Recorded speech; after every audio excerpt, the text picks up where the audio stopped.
Mengi yameingiwa na wanafunzi. Cha zaidi, kina mama tujitahidi kusoma.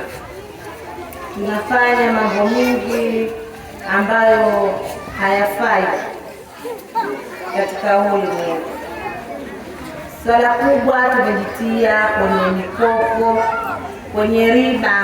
Tumeifanya riba sasa hivi ni swala la kawaida. Jamani, kina mama tuende madrasa. Kina mama tusome, tujue sheria zetu, tujue kuna mambo mengi ambayo hatuyajui tunafanya kwa makosa.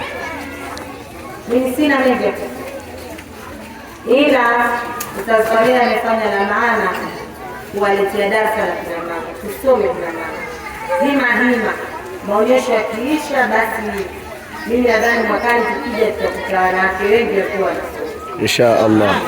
Mungu atusaidie insha Allah. Amin. Amin. Wa hadha salam. Zoezi la mushayyada nafikiri liendelee ili tuendelee na mengine. Kuna swala zima la mushayyada, sijui kama mnafahamu. Hawalifahamu maskini ya Mungu bonde huko. Mushayyada ni swala la wanawake kukeana.